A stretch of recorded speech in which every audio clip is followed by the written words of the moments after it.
식약처와 함께하는 생활백서 시간입니다. 바쁜 일상에서 시간을 좀 아껴보기 위해서 간편하게 집에서 미용 시도해 보는 분들 많습니다. 예를 들어 머리를 우리 어디 혹시 미용실 가지 않더라도 집에서 내가 스스로 해보는 건데요.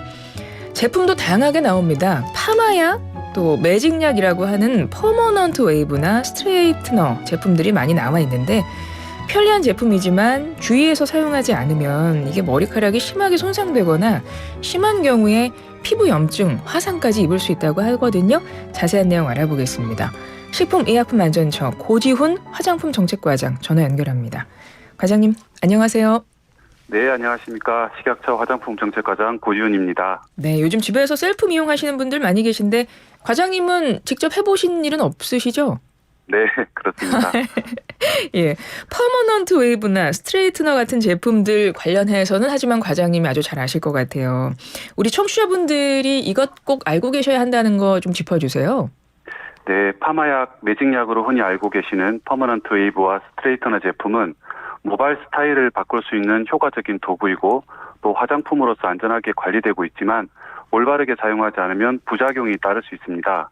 시중에서 판매되는 제품들은 대부분 염색제와 같이 일제와 이제가 세트로 구성되어 있습니다. 이 제품들의 원리는 먼저 일제를 이용해서 머리카락에 있는 케라틴이라는 단백질의 결합을 끊어 원하는 모양으로 성형한 다음 다시 이제를 이용해서 끊어져 있던 단백질의 결합을 복구시키는 방식인데요. 이런 화학물질들의 특성상 사용 방법을 제대로 지키지 않으면 머리카락이 심하게 손상되어 끊어져 버리거나 피부에 닿으면 염증을 유발할 수도 있어 주의해야 합니다. 따라서 반드시 설명서에 기재된 사용 방법과 주의사항을 꼼꼼히 읽고 적절히 사용하는 것이 중요합니다. 네, 염색제 같은 경우는 뭐 남성, 여성 할 것 없이 많이들 쓰시니까 이건 좀 알아두시면 좋을 것 같고요. 퍼머넌트 웨이브 이런 거는 어떻게 사용하면 좋을까요? 네, 퍼머넌트 웨이브나 스트레이트너는 사용 목적과 모발 상태에 따라서 다양한 제품이 출시되는데요. 제품에 사용된 성분의 함량과 구성, 그리고 사용 방법이 조금씩 다릅니다. 일제와 이제를 순서대로 사용하는 것이 보통인데 더욱 큰 효과를 내도록 추가적으로 열 처리를 하는 제품도 있고 또 가벼운 효과를 위해 이제 없이 일제로만 구성된 제품도 있습니다. 따라서 제품을 사용할 때 가장 중요한 것은 일제와 이제의 적용 시간, 그리고 열 처리 온도와 시간 등을 엄격하게 준수하는 것입니다.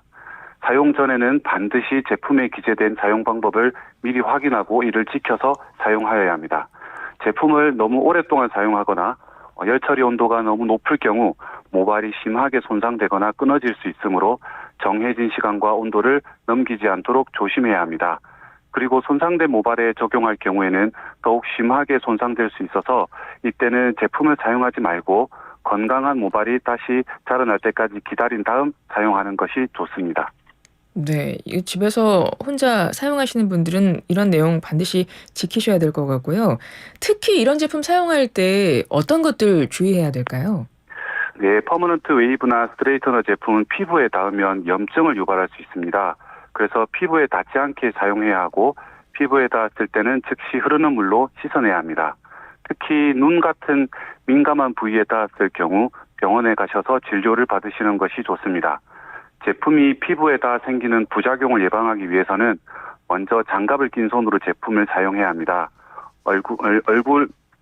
얼굴이나 눈, 목 등에 닿는 것을 피하기 위해서 모발에만 제품을 사용하고 두피에 직접 바르지 않아야 하고요.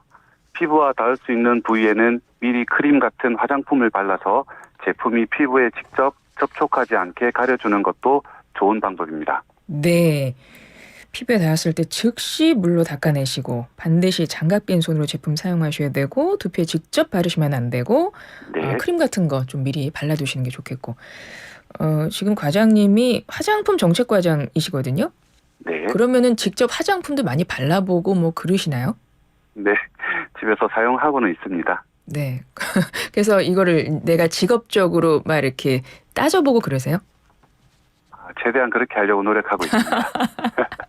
그러면 과장님이 어떤 화장품 쓰시는지 너무 궁금하네요. 그리고 끝으로 이것도 하나 여쭤볼게요. 지금 화장품 산업에서 아주 중요한 행사가 우리나라에서 열리고 있습니까? 네, 맞습니다. 예, 소개 좀 해주세요. 네, 지금 여기 일산 킨텍스에서 K 코스메틱 더 나은 미래를 위해라는 주제로 2024년 화장품의 날 기념식을 개최하고 있습니다. 세계 시장에서도 주목받고 있는 국내 화장품 산업의 경쟁력을 강화하고 화장품 업계 관계자들의 자긍심을 고취하기 위해 올해 초에 화장품법 제정일인 9월 7일을 화장품의 날로 지정한 바 있습니다. 우리나라는 세계 4위의 화장품 수출 강국이고 올해 3분기까지의 수출액은 74억 달러로 전년 동기 대비해서도 19% 이상 증가했습니다. 이는 우리 화장품 기업들의 기술력과 혁신, 그리고 정부의 제도적 지원 등 많은 분들의 노력과 헌신이 빚어낸 결과라고 생각합니다. 이번 행사는 그동안 국내 화장품 산업 발전에 관심과 성원을 보내준 업계 관계자들과 함께 향후 비전을 공유하는 뜻깊은 자리라고 할 수 있겠습니다.